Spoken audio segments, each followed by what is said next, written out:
প্রিয় ভাই ও বোনেরা, আজ আমি এমন কিছু ঘটনা শোনাতে যাচ্ছি যে ঘটনাগুলো শুনলে পাথরে হৃদয়ও গলে যাবে। এগুলো কোনো গল্প নয়, এগুলো সেই মানুষদের কান্না যাদের ঈমান ছিল পাহাড়ের থেকে মজবুত।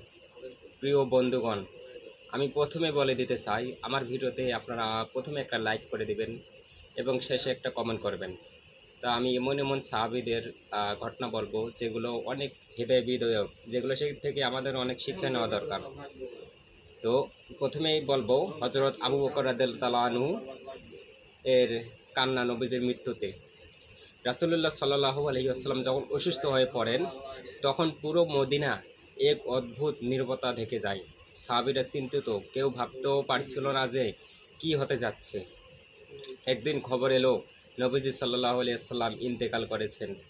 এই সংবাদ শুনে অনেক সাহাবী যেন বিশ্বাসই করতে পারছিল না। হযরত উমর রাদিয়াল্লাহু তাআলা আনহু তো তলোয়ার হাতে নিয়ে বলছিলেন, যে বলবে নবীজি মারা গেছে আমি তার মাথা কেটে ফেলব। এমন সময় হযরত আবু বকর রাদিয়াল্লাহু তাআলা আনহু এগিয়ে এলেন। তিনি নবীজির রুমে ঢুকে তার চেহারা চুমু খেয়ে কাঁদতে কাঁদতে বললেন, হে আল্লাহর রাসূল, আপনি জীবিত অবস্থায়ও পবিত্র ছিলেন, মৃত্যুর পরও পবিত্র আছেন।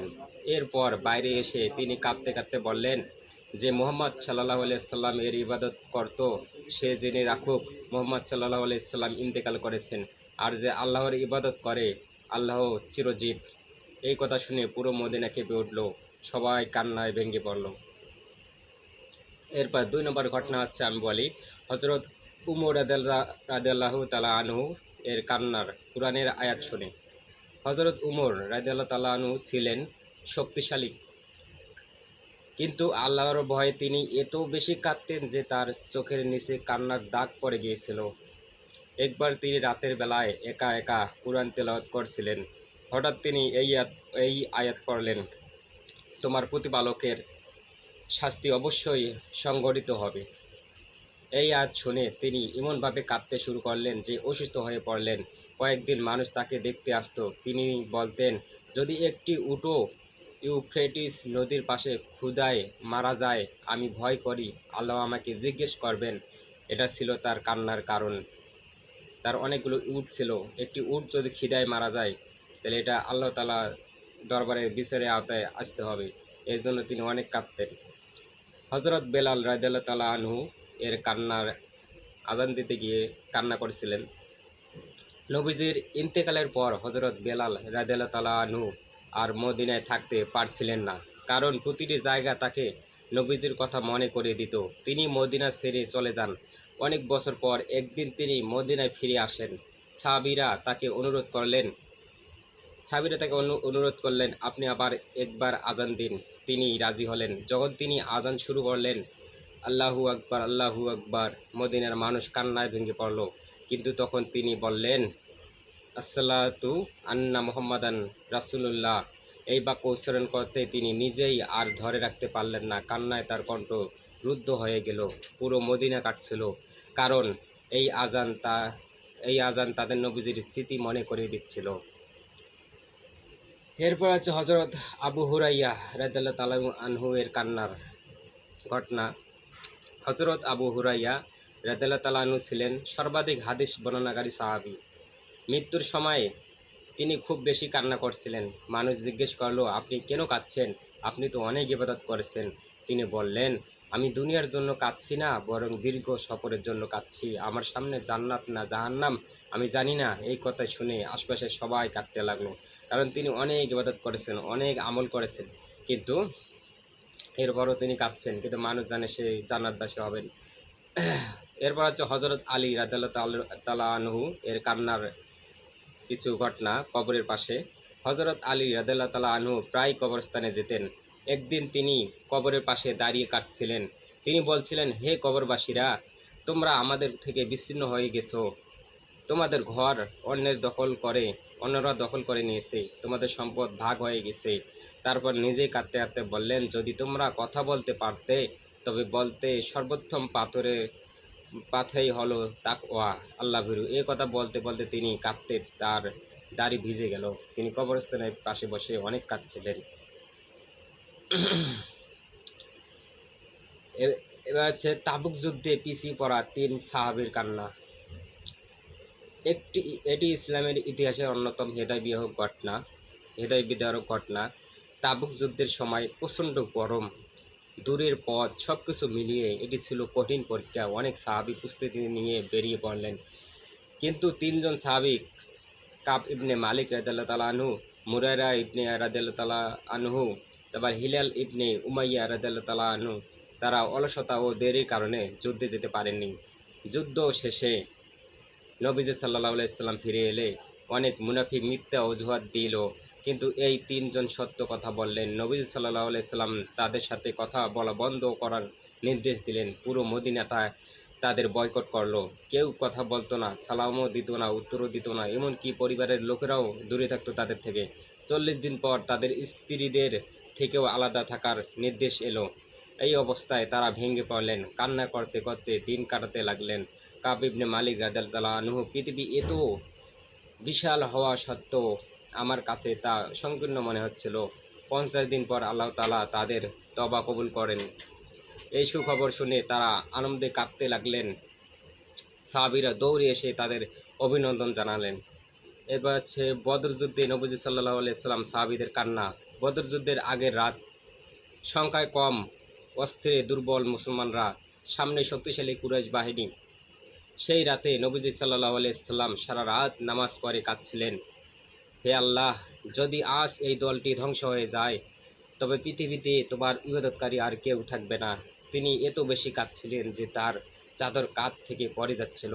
সাহাবীরাও এই দৃশ্য দেখে কাঁদছিলেন। তাদের কান্না ছিল ভয়, নির্ভয় আর আল্লাহর সাহায্যের আকুতি।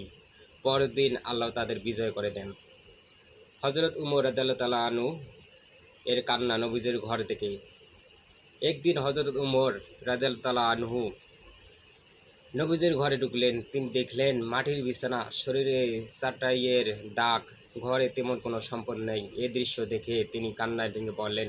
তিনি বললেন, হে আল্লাহর রাসূল, পারস্য ও রোমের রাজারা কত সুখী আছে, আর আপনি? নবীজি সাল্লাল্লাহু আলাইহি সাল্লাম বললেন, তুমি কি চাও না দুনিয়া তাদের জন্য আর আখিরাত আমাদের জন্য? এই কথা শুনে উমর রাদিয়াল্লাহু তাআলা আনহু আরও কাঁদতে লাগলেন। হযরত আব্দুর রহমান ইবনে আউফ রাদিয়াল্লাহু আনহু এর কান্না। তিনি ছিলেন ধনী সাহাবী। একদিন তার সামনে খাবার আনা হলো। খাবার দেখে তিনি হঠাৎ কান্না শুরু করলেন। লোকেরা জিজ্ঞেস করলো, আপনি কেন কাঁদছেন? তিনি বললেন, মুসআব ইবনে উমাইয়া রাদিয়াল্লাহু তাআলা আনহু আমার চেয়ে উত্তম ছিলেন, কিন্তু যখন তিনি শহীদ হলেন তার কাফনের জন্য পূর্ণ কাপড়ও ছিল না। এই কথা বলতে বলতে তিনি কাঁদলেন যে আর খাবার স্পর্শই করলেন না। হযরত আয়েশা রাদিয়াল্লাহু তাআলা আনহু এর কান্না। এটি খুবই কষ্টদায়ক ঘটনা। একবার সফর থেকে ফেরার পথে হযরত আয়েশা রাদিয়াল্লাহু তাআলা আনহু পিছিয়ে পড়েন। পরে একজন সাহাবী তাকে নিয়ে আসেন। কিছু মুনাফিক এই ঘটনা নিয়ে অপবাদ ছড়িয়ে দেন। পুরো মদিনায় গুজব ছড়িয়ে পড়ে। হযরত আয়েশা রাদিয়াল্লাহু তাআলা আনহু অসুস্থ হয়ে পড়েন। তিনি জানতেন না কি ঘটছে। যখন সত্যটা জানতে পারলেন তখন তিনি ভেঙে পড়লেন, দিনরাত কাঁদতে লাগলেন। তিনি বলেন, আমি এত কেঁদেছি যে মনে হতো চোখের পানি শেষ হয়ে যাবে। অবশেষে আল্লাহ তাআলা কুরআনের আয়াত নাজিল করে তা পবিত্রতা ঘোষণা করে দেন। শেষ কথা হচ্ছে, সাহাবীদের কান্না আমাদের শেখায়, অনেক কিছু শেখায়। সত্য কথা বলার সাহস শেখায়, আল্লাহর উপর ভরসা করা শেখায়, দুনিয়ার প্রতি অনাসক্তি শেখায়, আখিরাতের চিন্তা, ধৈর্য, সম্মান রক্ষা। তাদের কান্না ছিল ঈমানের একটি শক্তি, দুর্বলতা নয়।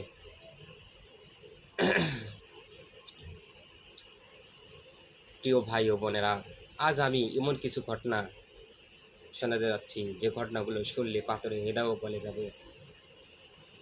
কাব ইবনে মালিক রাদিয়াল্লাহু তাআলা আনহু এর 50 দিনের কান্না। ভাবুন তো, একজন মানুষ পুরো শহরে একা হয়ে গেছে, না কেউ কথা বলে, না কেউ সালামের উত্তর দেয়। এই মানুষটি কাব ইবনে মালিক। কণ্ঠ ধীর ছিল, তিনি কোনো মিথ্যা বলেননি, শুধু সত্য বলেছিলেন। কিন্তু সেই সত্যের কারণে 50 দিন পুরো মদিনা তাকে বয়কট করেছিলেন। বেলাল রাদিয়াল্লাহু তাআলা আনহু এর ঘটনা আমি বলেছি। তো আমাদের ঘটনাগুলো জানা দরকার। প্রতিটা ঘটনায় আমাদের অনেক কিছু শেখায়। আমাদের ধর্মের প্রতিটা অনেক ঘটনা আছে, অনেক সাহাবীর ঘটনা আছে। সেই ঘটনাগুলো আমাদের মনে করা দরকার। সেই ঘটনাগুলো আমাদের রিসার্চ করা দরকার, আমাদের পড়া দরকার, জানা দরকার। তবেই তো আমাদের মনে আল্লাহ তাআলার ভয় ভীতি চলে আসবে। আল্লাহ তাআলার উপর প্রচুর ভালোবাসা আসবে, পরকালের চিন্তা আসবে। দুনিয়ার মায়া মমতা লোভ লালসা এগুলো কিছুই থাকবে না। তাই আসুন আমরা আল্লাহর পথে ফিরে আসি, সত্য পথে আসি, সৎ কথা বলি, একজন মানুষ হিসেবে মানুষের মতো মানুষ হই, একজন সাহায্যকারী মানুষ হই, মানুষ হয়ে যেন মানুষের উপকারে আসতে পারি। আমরা মানুষ হয়ে যেন মানুষকে সম্মান দিতে পারি। আমরা মানুষ হয়ে যেন মানুষের দুঃখ কষ্ট গুলো বুঝতে পারি। আসুন আমরা একে অপরের পাশে দাঁড়াই, একে অপরের হাতে হাত রেখে একসাথে চলি, সবার সাথে হিংসা বিদ্বেষ দূর করে আমরা একে অপরের পাশে থাকি। ওকে, সকলকে ধন্যবাদ আজকে কথাটা শোনার জন্য। আসসালামু আলাইকুম।